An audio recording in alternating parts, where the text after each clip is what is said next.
Zihin acele eder ama hayat acele etmez. Yapman gereken şey sadece şu: soru sor ve bekle. Şimdi diyorsun ki hocam anladık, acele etmeyeceğiz. Doğal hayatta başarılı olabileceğiz ama ne yapalım diyorsun. Cevap veriyorum sana.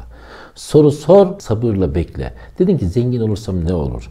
Başarılı olursam ne olur? Soru sor ve bekle. Bakın arkadaşlar, profesörler, doçentler, bilim adamları cevaplar biriktirirler. Ama bilgeler sorular biriktirirler. Soru sor ve bekle. Sadece yapman gereken şey bu. Senden hiç gelmeyen ve senden hiç gitmeyen şey onun cevabını sana sunacaktır.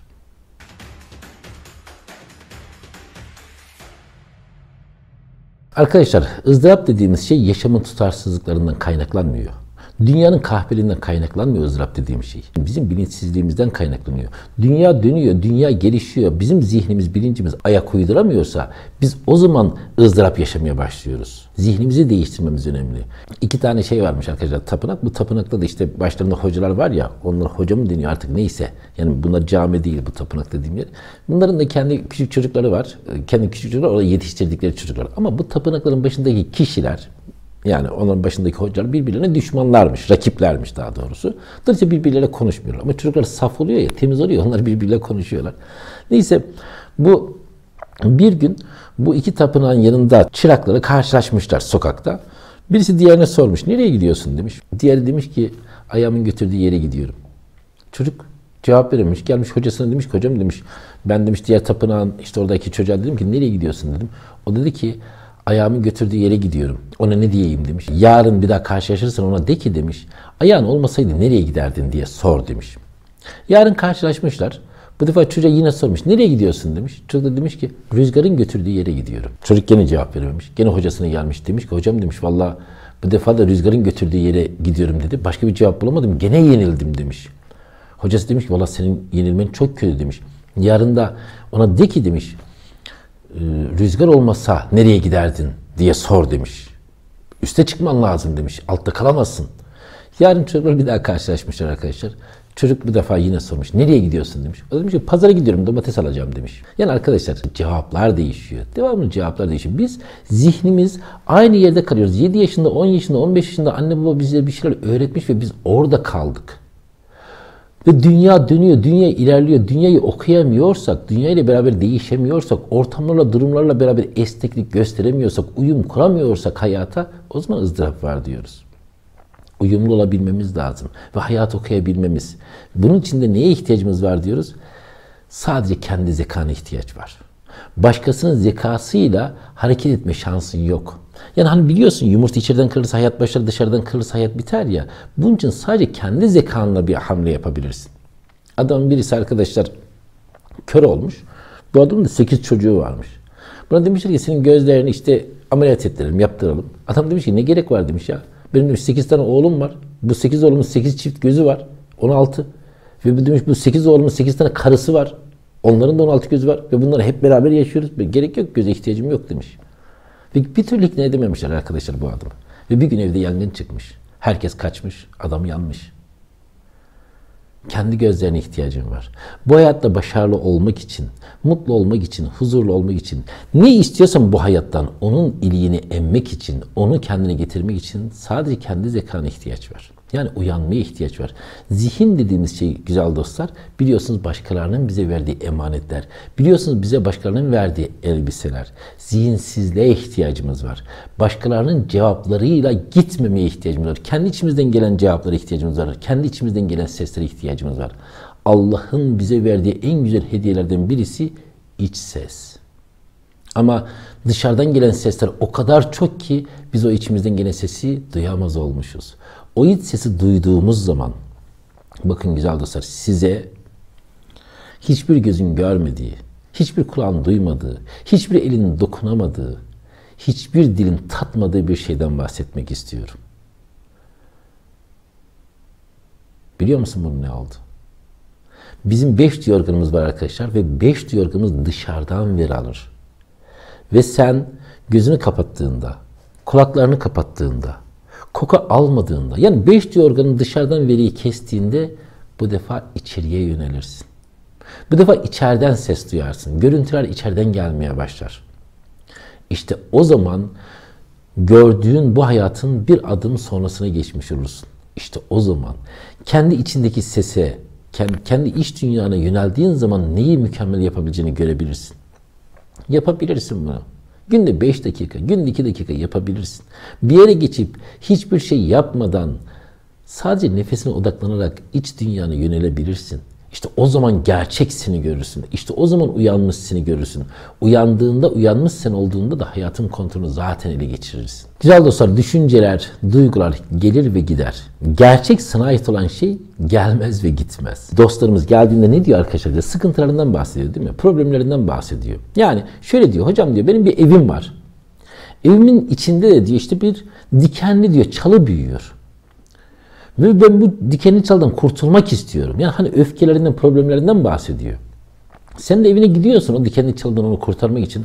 Bakıyorsun ki o çalıyı kendi suluyor. Hatta gübresini atıyor. Aa diyor güneş de olması lazım diyor. Yani o dikenli çalın büyümesi için elinden gelen her şeyi yapıyor. Ve sonra diyor ki ya ben bu dikenli çaldan rahatsızım. Hocam kurtarsana beni bu dikenli çalıdan. Zihnimiz arkadaşlar, düşüncelerimiz hem içimizdeki kötülükleri kendi büyütüyor. Sonra birilerine geliyor diyor ki beni kurtarın bundan. Sen büyütüyorsan, ben senin evine vardığımda o dikenli çalıyı kesmek istiyorsam, sen de aman yok hayır ben onunla zevk alıyorum, dikenlerin batması çok hoşuma gidiyor, ağlamak çok zevkli, acı çekmek çok zevkli diyorsan, dikenlerin batması çok keyifli, zevkli diyorsan ne yapabilirim ki? Ya da herhangi bir dostun ne yapabilir? Senin uyanmaya ihtiyacın var. Sen fark edeceksin bir dikenli çalı büyüttüğünü ve fark edeceksin o dikenli çalıyı anneden, babadan ya da toplumdan sana miras kaldığını ve aynı duyguyla hayatın devam ettiğini, hayatın değişmediğini bir daha aynı döngülerin yaşandığını fark ettiğimiz zaman kendi zekana, kendi içine baktığın zaman onlardan kurtulmaya başlarsın. Bir defa arkadaşlar gözün görmediği, kulağın duymadığı sana odaklan. O iç ses, o içine bak bir defa. İçine baktığın zaman işte o zaman gerçek seni görmüş oluyorsun. O zaman gerçek sen hayatın kontrolünü ele geçirmeye başlıyor. İşte o zaman o dikenlerden, zararlı şeylerden kurtulmaya başlıyorsun. Ve sen evinde o dikenli çalıyı büyüttün, evin her yerini kapladı. Sonra dışarıdan birisi dokunuyor, canı yanıyor. Dokunuyor, canı yanıyor. Birisi taş atıyor, dikenler dökülüyor. Öyle değil midir dostlar? Çiçek dolu bir ağaca taş atarsan çiçekler dökülür. Diken dolu bir ağaca taş atarsan dikenler dökülür. Yani sana dışarıdan birisi dokunduğunda eğer ver yansın ediyorsa bil ki için dikenlerle dolu. Ama birisi sana kötülük yaptığında bile sen onlara güller döküyorsan bil ki için güllerle dolu. Yani olayın dışarıyla alakası yok. Bizim içimizle alakası var. Biliyorsun kalp denizdir, dil kıyı. Kalbinde ne varsa diline o vuracak. Biliyorsun. Testin içinde ne varsa dışına o sızacak. Dolayısıyla dışarıdan gelen kişiler sadece kapıyı tıklatıyor. Tık tık tık kapıyı tıklatıyor. Açtığında ne geliyor? İçinde ne varsa o geliyor. Ve şu an için bizim içimizde olduğunu düşündüğümüz şeyler güzel dostlar, toplumun bize verdiği şeyler. Ama onlar gerçek sen değilsin. 5 duyu organına bağlantını kesip içine odaklandığın zaman o zaman gerçek senle karşılaşıp işte o zaman bu rüyadan ibaret olan hayatın kontrolünü ele alabilirsin. O zaman rüyayı ele geçirebilirsin. Rüyanın kontrolü o zaman sende olur. Hatta başkalarını da uyandırmaya başlayabilirsin. Başkalarına da rüyadasın kalk diyebilirsin. Tüm duyu organlarını sustur ve orada yalnız ol. Şimdi arkadaşlar zihnimizden geçen düşünceler bilelim ki bizim dışarıdan aldığımız veriler. Onlar sen değilsin ve biz orada yalnız değiliz. Gerekli olan şey o zihni de atlamak. Yani düşüncelerini ve duygularını atlaman lazım. İçimizde yüzlerce ben var, yüzlerce sen var içinde. Hani dersin ki ya kendime rağmen yaptım dersin bazen. Kendime rağmen. Ne demek ki bu kendine rağmen? Demek ki içinde bir sen var, senden başka bir sen daha var. Hani bir ben var, ben de benden içeri diyoruz ya. Pek çok kişinin hani bazen durduğunda bazen annenin sesi kafanda canlanır. Bazen babanın sesi, dışarının seslerini duyarsın bazen. Dün bir yerde duydum arkadaşlar. Çok hoşuma gitti. Diyor ki benden bana ne? Bak benden bana ne? Yani içimizde farklı benler var. 5 duyu organımızı kapatıp da içimize döndüğümüzde o zihni, o düşünceleri, o duyguları da susturmamız lazım ki asıl senle karşılaşasın. Daha doğrusu asıl sen hayatın kontrolünü ele alsın. Ne diyelim? Güzel değil mi? Benden bana ne? Benden bana ne dediğine göre demek ki farklı farklı kişiler var değil mi arkadaşlar içimizde? Hani bazen ne deriz? Kendim kendime dedim ki. Ne demek kendim kendime dedim ki? Yani iki tane sen var. Ya da ben bana dedim ki. Bir tarafım git diye ders çalış, bir tarafım diyor git yat. O taraflar kimler? Yani içimizde yüzlerce farklı kişiler olduğunu fark edelim güzel dostlar. Sen ya da ben yapmamız gereken şey şu. 5 yorgunumuzu kapatıp sadece nefesimize odaklanıp iç tarafa doğru bakmamız lazım. O iç tarafa baktığımız zaman işte o zaman ne yapıyoruz biliyor musunuz? Bu yaratılmış tohumu öldürüyoruz ve mükemmel bir ağaç ortaya çıkıyor. Ama bu tohumun öldürülüp mükemmel bir ağacın ortaya çıkması için güzel dostlar, neye ihtiyaç var? Verimli bir toprağa ihtiyaç var. Neye ihtiyaç var? Bir bahçıvana ihtiyaç var. Yoksa tohumu her yere atabilirsin. Bir beton üstüne de tohum atabilirsin. Tohum orada ölüp gidebilir. İçindeki mükemmel seni, içindeki mükemmel tohumu verimli bir toprağa atman ve bir bahçenin el atması yeter. Onun için senin ölmeye hazır olman lazım. Onun için kendinle karşılaşacak, her şeyine karşılaşacak cesarete hazır olman lazım. Diyorsun ki ben ölmeye hazırım. Sen ölmeye hazır olduğun zaman işte o zaman ölümsüzlük başlar. Burada ölmekten kastettiğim şey arkadaşlar zihnin ölmesi, arzuların ölmesi. Bugüne kadar bize dışarıdan verilen verilerin ölmesinden bahsediyorum. Onları öldür ki içindeki müthiş tohum ortaya çıksın ve sen seni doğur. Sen senin bahçıvanın ol. Sen senin verimli toprağın ol. Beni böyle sevgiyle, ilgiyi dinlediğiniz için hepinize minnettarım güzel dostlarım.